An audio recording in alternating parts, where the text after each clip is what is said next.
구독자 수험생 여러분 안녕하세요. 상크니자스입니다. 구독자 수험생분께서 제 블로그에 댓글로 질문 남겨주셨는데 제가 아무래도 동영상 답변으로 답변 드리는 게 더 빠를 것 같아가지고 동영상 답변 찍고서 공유해 드릴게요. 한번 읽어볼게요. 선생님, 영어 독해 기반이 있는 사람이라는 것은 어떤 기준으로 잡으면 될까요? 토익 900점 초반대고요. 시험 공부 12월부터 시작하고 어렵다는 독해 천재 한 7개에서 8개 맞았고 이번 국까지 독해 3문제 문법 3문제 틀렸습니다. 저는 생각했을 때 영어 독해 기반이 있다는 것은 아무래도 독해를 읽기 위한 문법이 잡혀 있고 구문 독해가 충분히 연습이 되어 있고 그리고 기초 어휘가 암기가 되어 있어 가지고 문장을 좀 읽을 수 있는 분들이 제가 생각했을 때는 영어 독해 기반이 있는 수험생들 생각하세요. 그리고 그런 수험생들이 이제 유형을 독해서 유형별로 접근하는 방법을 공부하고 나중에는 영어 연도별 기출을 푸는 거죠. 시중에 있는 어려운 독해 문제보다는 저는 영어 강사로서는 공무원 영어 독해 기출 지문이 상당히 좋아요. 왜냐면 지문이 상당히 깔끔하고 좋습니다. 그리고 지금 보면은 이번 국가제 영어 자체가 사실 어렵진 않았거든요. 근데 독해가 3문제 틀렸고 문법이 3문제 틀렸다고 하면은 제가 생각했을 때는 아마 문법에서는 지금 암기가 아마 덜 된 부분이 있을 것 같아요. 그냥 문법은 그냥 평범한 포인트 위주로 나왔고요. 그리고 독해에서 만약 3문제가 틀렸다고 하면은 아무래도 독해를 이제 푸시면서 자신의 주관적인 생각이 들어가가지고 매력적인 오답에 걸린 걸 수도 있고 아니면 자신이 취약한 문장 구조가 있었는데 지문에서 잘 못 읽거나 아니면 너무 꼼꼼하게 해석을 하려고 하다 보니까 중심 내용을 못 찾고 여러 가지 이유가 있을 것 같습니다. 생활영어 어휘는 탄탄하지 않지만 소거법으로 거의 다 맞추는 편입니다. 이건 괜찮네요. 생활영어랑 어휘는 그 소거법을 활용할 수 있고요. 틀린 독해 문제는 연결사, 요지, 주장 이쪽입니다. 빈칸이나 일치 불치도 아니고 시험 칠 때 지문이 너무 안 읽히기도 했고 자, 이 부분인데요. 강사로서는 지문이 안 읽힌다. 이 말은 그 문장 안에 있는 어휘, 어법, 구문이 특정 어떤 문장의 구조가 잘 안 보이는 거예요. 그래서 이거는 어떻게 해결하냐면요. 앞으로 뭐 기출 독해를 푼다고 할게요. 그러면 해석이 안 되는 문장들 많이 나오잖아요. 풀 때는 이 해석이 안 되는 문장을 오래 잡고 있으면 안 돼요. 일단은 읽고 넘어가되 대신에 해석이 안 되는 문장, 앞문장과 뒷문장의 중심 내용을 한번 연결해 보세요. 둘이 순적 관계인지 역적 관계인지 따져보셔가지고 내가 비록 이 문장은 해석이 안 되었지만 문맥상 아마 이런 내용이 아닐까 하고 넘어가고 이렇게 해석 연습을 해야지 막히지 않고 풀 수 있고요. 그리고 그 문장 해석이 안 된다 하더라도 푸는데 크게 지장은 없을 거예요. 왜냐면 아무래도 중심 내용은 계속 글쓰기가 반복하기 때문에 그 문장이 해석이 안 된다 하더라도 다른 문장 또는 어떤 다른 문제 전체적인 어떤 글의 전개나 구조를 통해서도 약간 유추할 수 있습니다. 하지만 독해를 풀고 나서 리뷰할 때는 철저하게 독해 노트에다 또는 저는 문장 노트라고 하거든요. 이 노트에다 그 문장을 좀 적어주세요. 그리고 거기서 철저하게 문장 구조 분석을 하시면 좋을 것 같아요. 왜냐면 내가 어떤 문장이 지문이 안 읽힌다. 그러면 그 문장 안에 있는 어휘, 어법 구분이 약한 거기 때문에 독해 노트나 문장 노트 만드셔가지고 거기서 철저하게 문장 분석을 해주는 거예요. 그렇지 않으면은 내가 또 지방제 시험을 갔을 때 비슷한 문장 구조가 나오면은 해석이 안 되고 또 어떨 때 너무 긴장해가지고 머리가 막 하얘지고 또 다른 지문을 읽을 때 집중 안 되고 또 다른 거 풀 때 시간이 부족해질 수 있거든요. 그래서 이렇게 해결하시면 좋을 것 같아요. 이거는. 기본기가 많이 부족하다는 생각이 들어 단원별 기출로 하루에 3문제에서 4문제 분석을 나가려고 하는데 아직 연도별 들어가기는 이른 거겠죠? 저는 생각했을 때는 일단 단원별 기출을 풀기 원한다면 일단은 푸세요. 그리고 추후에 뭐 한 달 뒤에 연도별 기출 들어가도 상관은 없을 것 같고요. 아니면 어차피 연도별 기출이 결국 단원별 기출이 똑같은 기출 지문이잖아요. 그럼 처음부터 그냥 연도별 기출을 들어가도 좋고요. 제가 알기로는 이거 지금 에듀윌인가요? 에듀윌의 연도별 기출 교재 잘 나온 걸로 알고 있는데 연도별 기출을 많이 푼다고 하면은 다 풀 시간은 없을 거예요. 왜냐면 연도별 기출이 한 140회가 넘거든요. 그러면은 일단은 주요 직렬이 9급, 국가지, 9급, 지방지, 9급, 서울시, 그리고 사회복지직 요 직렬들 위주로 먼저 좀 풀어보시면 좋을 것 같아요. 제가 잠시 이거 화면을 이거 좀 글씨 크기 좀 줄여볼게요.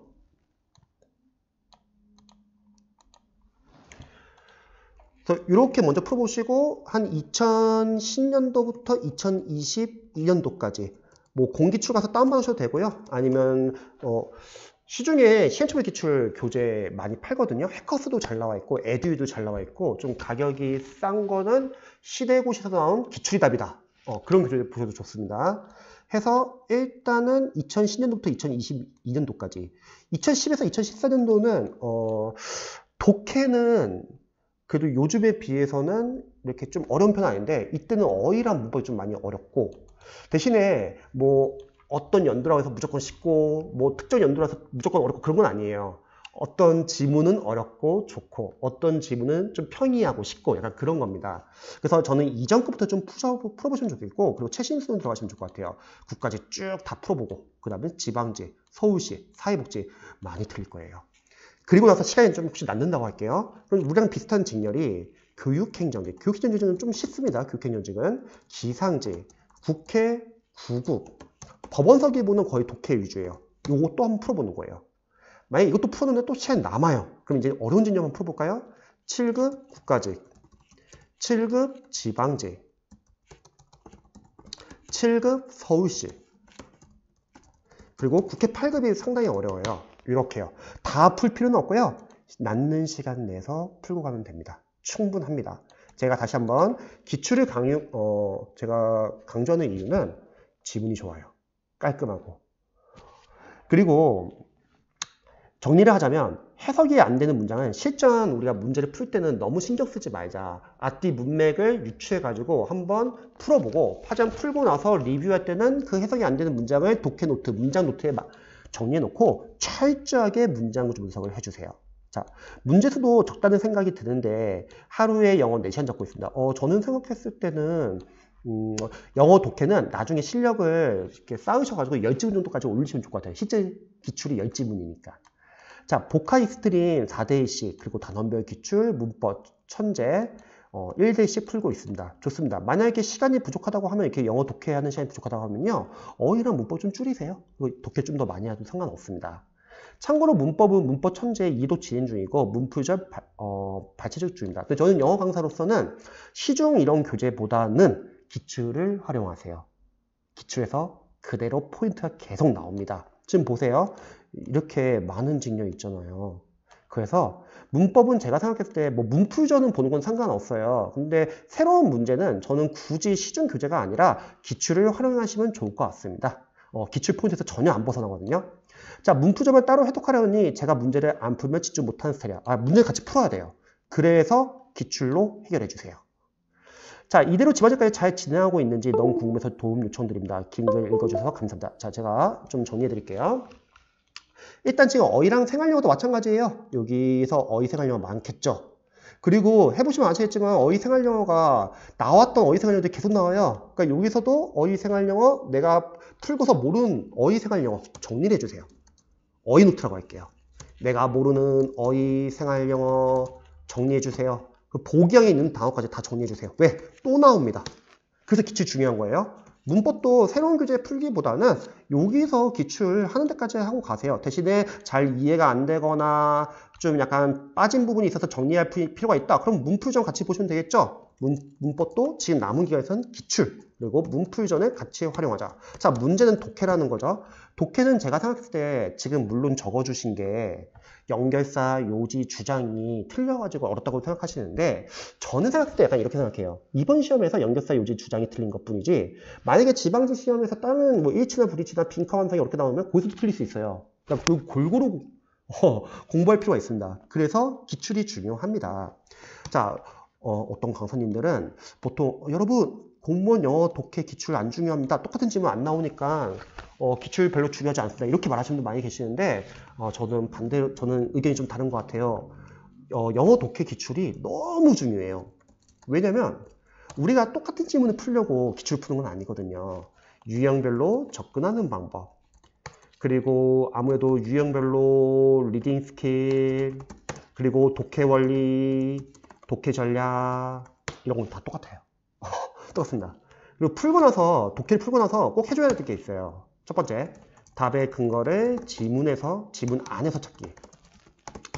이때 수험생들이 많이 시행착오한 게 뭐냐면 해석을 빨리 하다 보니까 자신도 모르게 자신의 주관적인 생각이 들어갑니다. 안 돼요. 이거는 여러분들의 주관적 생각이 중요한 게 아니에요. 여러분들 주관적 생각이 들어가는 순간 매력적인 오답에 걸립니다. 주관적 생각을 배제해야 돼요. 그럼 어떻게 하냐? 자신이 가지고 있는 상식, 선입견, 편견을 다 제외해 주세요. 이게 상당히 중요해요. 그리고 글쓰기가 말하는 중심 내용을 찾으세요. 중심 내용, 키워드, 주제 표시를 해주세요. 그것도 최소로만 해야 됩니다. 이것저것 내가 다 주어서 다 표시하잖아요. 그것도 마찬가지로 매력적인 오답에 걸립니다. 이렇게 최소로 표시해주고 이거를 답의 근거로 삼아가지고 요게 가장 가까운 보기양을 고르는 게 오답률이 가장 떨어집니다. 그리고 답의 근거는 지문 안에 다 있어요. 그래서 기출 중요해요. 기출은 지문이 너무 좋아요. 깔끔합니다. 그래서 답의 근거를 지문 안에서 찾으세요. 뭐 재진술될 수도 있고 만약 근거가 명확하게 안 나와 있으면 거기서 여러 번 이제 어떠한 해석을 통해서나 또는 이 글쓰기가 강조한 부분을 통해서 유추도 할 수 있습니다. 그리고 오답은 왜 오답인지를 분석해야죠. 그러면 취재자는 우리를 떨어뜨리기 위해서 이렇게 장난을 치는구나. 이런 걸 다 알 수 있습니다. 이런 거를 정리를 하다 보면 이게 리딩 스킬, 독해 원리, 독해 전략입니다. 이게 영어 강사로서는 독해에서 30%를 차지해요. 자, 또 나머지 30%는 문장 구조 분석입니다. 오해하지 말 것. 독해를 할 때 문장 구조 분석하면 안 돼요. 우리는 이거 문장 구조 분석하는 게 중요한 게 아니라 글을 읽으면서 완벽하게 해석하는 게 중요한 게 아니라 답의 근거를 찾으면서 내용 파악을 해야 돼요. 근데 수험생들이 종종 실수하는 게 완벽하게 해석하려고 합니다. 또는 막 해석을 풀려고 해요. 근데 해석이 안 되는 경우도 많아요, 여러분. 우리 한국어랑 영어는 1:1 대응이 안 되기 때문에 일단 우리에게 필요한 건 완벽한 해석이 아니에요. 그건 아무도 못해. 그게 아니라 글을 읽으면서 내가 비록 해석은 잘 안 된다 하더라도 답의 근거는 볼 수 있어야 합니다. 하지만 내가 해석이 안 되는 문장이 나온다고 당황하지 마시고요. 일단 읽고 넘어가되 앞뒤 문맥으로 유추를 하자. 이게 실제로 필요해요. 그러기 위해서도 글을 읽으면서 중심 내용, 키워드, 주제 계속 표시해 주시고 글을 예측하면서 읽어야 돼요. 단순하게 우리가 해석을 할 때 뭐 직역이 중요하냐, 의역이 중요하냐, 강사로서는 둘 다 중요해요. 물론 직역 중요합니다. 빠르게 속독하기 위해서 직독직해로 빨리 해석해야죠. 하지만 의역도 중요해요. 왜냐면 직역으로 해석이 잘 안 되는 경우도 있고 어색한 경우도 있습니다. 그때는 의역을 한번 참고해 보시고요. 제일 중요한 거, 문맥으로 해석하는 거. 사전적인 뜻으로만 해석하다 보면 해석이 잘 이상한 경우가 많아요. 근데 문맥상 사전적인 뜻이 아니라 명시적인 뜻이 아니라 함축적인 뜻이구나. 그래서 문맥적인 해석도 중요합니다. 그리고 내가 해석이 안 되는 문장들은 철저하게 독해 노트에 정리해놓고 문장 구조 분석을 하자. 이렇게 해야지 독해 실제 시험장 갔을 때 독해 문장 막히는 게 줄어듭니다. 이게 30. 자, 마지막. 제가 과에서 가장 효과를 보는 건데요. 남은 기간 독해 실력을 가장 빨리 올리는 방법은 저는 이걸 생각합니다. 독해용 어휘예요. 이게 40이에요. 우리가 보통 독해를 할 때 단계별로 연습을 한다는 거죠. 처음에는 독해 기반 연습을 위해서 우리가 기초 어휘, 독해를 읽기 위한 문법, 그리고 구문을 연습하잖아요. 이렇게 해서 문장을 읽을 수 있으면 여기서 이제 우리가 유형을 독해로 유형을 접근하는 방법도 공부하고 리딩 스킬, 독해 원리, 독해 전략, 답의 근거, 왜 정답이고 오답은 왜 오답인지 해석이 안 되는 건 독해 노트 만들어가지고 철저히 문장 구조 분석. 그럼 남은 건 뭐죠? 어휘예요. 그래서 기출이 중요한 이유는 어휘입니다. 왜냐면 공무원 영어 독해 지문을 독해 보면은 쓰는 단어만 계속 씁니다. 남은 싸움은 어휘 싸움이에요. 어휘를 많이 알고 있으면 상당히 수월해집니다. 그래서 저는 생각했을 때 독해를 지금부터 양치기로 막 하려고 하기보다는 일단은 풀 수 있는 정도에서 풀되 독해용 어휘 노트에다 좀 정리를 해주세요. 자, 제가 앞에서 독해용 어휘 노트 말했는데 독해용 어휘 노트는 앞부분과 뒷부분 나눌게요. 자, 앞부분과 뒷부분 나눌 때 앞부분에는 우리가 기출에서 나오는 어휘 생활 영어 모르는 거 다 정리해 주세요. 기출의 어휘 생활 영어를 정리해 주세요. 뒷부분은 독해에서 모르는 독해용 어휘들. 선생님들이 만들어 놓은 어휘 단어점 보면은 독해용 어휘들이 너무 많이 빠져 있어요. 그래서 여러분들이 기출 독해를 직접 풀면서 정리해 주세요. 중요한 거 이거 외울 시간 없습니다. 우리 선생님께서 외우시는 어휘를 집중적으로 외워주시고요. 얘는 자투리 시간에 눈으로 보자. 쉬는 시간, 점심시간, 저녁시간, 버스 안에서 잠자기 전에 등등등 무시 못합니다. 그러면 내가 보고 있는 어휘 교재랑 겹치는 단어들은 복수 효과가 있을 거고 내가 보고 있는 어휘 교재에서 빠진 찐 독해용 어휘들은 보완이 될 수 있습니다. 이게 제일 중요해요. 현실적으로. 그래서 정리를 하자면 저는 생각했을 때 너무 연계사 유지 주장 이쪽에 꽂히지 말고요. 왜냐면 집어주면서 이쪽이 쉽게 나올 수도 있는 거고 다른 유형이 어렵게 나올 수도 있는 거잖아요. 그래서 이런 식으로 크게 방향을 잡고 공부하시면 좋을 것 같아요. 그리고 만약에 내가 독해를 공부할 시간이 부족하다 그러면 어휘랑 문법 좀 줄이세요. 독해 좀 더 많이 하시고요. 그래서 이렇게 방향 잡고 공부하시면은 그래도 지금 공부하는 것보다는 효과는 훨씬 더 높을 겁니다. 또 궁금하신 점 있으시면 언제든지 알려주세요. 쌤도 응원할게요.